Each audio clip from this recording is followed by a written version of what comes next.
L'exploitation se trouve dans le sud de l'Eure. L'exploitation fait 160 hectares, en semi-direct, sous couvert. Ça va faire 6 ans que j'utilise les macérations. Je préfère les acheter pour une question de traçabilité, pour être sûr du produit que j'utilise. Donc j'utilise 4 préparations, suivant les cultures, suivant l'époque. Donc sur le céréales, j'utilise ortie, écorce de saule avec de la prêle. Je rajoute du lait par rapport à ces macérations-là. Donc dans le lait, il y a plein d'oligo-éléments. Il y a de la caséine, il y a de la matière grasse. Et on a vu qu'il y avait une efficacité, un complément d'efficacité. Et puis je ramène de la mélasse. Dans la mélasse, il y a du sucre pour assimiler les produits et pour se développer. Après, sur les pois, c'est à base de rennes des prés, de l'argile. Et puis je remets encore du lait. Les répulsifs, j'utilise de l'ail avec du savon noir à base d'huile d'olive. Je remets aussi des macérations qui ramènent du soufre, alors ça c'est tout nouveau, et à base d'ail, d'ortie et encore d'autres plantes. Pour les enrobages de semences, c'est une technique que je pratique depuis 10 ans. C'est une macération de blé, orge, avoine. Je rajoute de la prêle et puis je rajoute aussi du sucre à base de mélasse, quoi. C'est de l'eau de récupération de toit. Il n'y a pas d'eau de javel dedans. Le pH, c'est un pH de 6,4 qui est hyper important pour mon mélange avec les macérations. C'est pas toxique, hein, c'est que des produits naturels. Là, je me sens en totale confiance là, avec les produits que j'utilise. Donc l'utilisation des macérations, ail, argile plus savon noir m'a permis de supprimer pas mal d'insecticides sur les colzas. Ça me sert à combattre donc, les pucerons à l'automne sur céréales, méligette sur le colza. Là, on est en train de faire des essais sur le charançon et puis l'altise.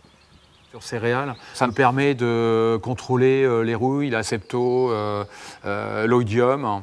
Sur les blés de maïs, pour la fusa, il y a 5 ans, je faisais 50%. Et là, je suis arrivé quasiment à 100%, suivant les années, à 100% en macération et en supprimant le chimique, quoi.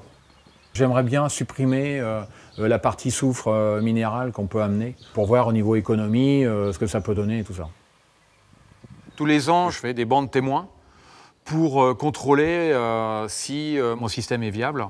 On se retrouve avec des écarts infimes entre macération et produits chimiques. Sauf que le coût économique n'est pas le même et le résultat sur la vie du sol n'est pas la même non plus. De travailler avec des macérations reste dans un coût très très raisonnable. Les macérations, c'est un pourcentage par rapport à votre volume d'eau. Du fait que moi, je suis en ultra bas volume, je suis à 19 litres de bouillie hectare, donc à chaque passage, moi, ça représente 1,5 litre, donc 1,5 litre à 1,80 €.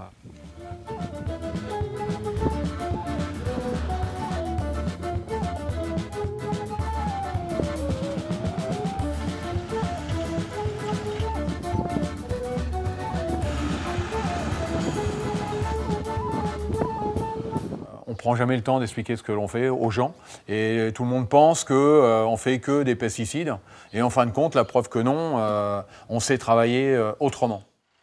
Pour moi, l'utilisation des macérations, c'est très important. Dans le respect d'un sol vivant, ça fait plusieurs années que je suis passé en agriculture de conservation, donc pour moi, c'est une continuité.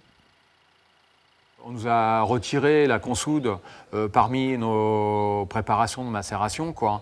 Et c'est inquiétant parce que ça peut être une mainmise des boîtes phytosanitaires et ça va être le même problème qu'avec nos semences fermières, quoi.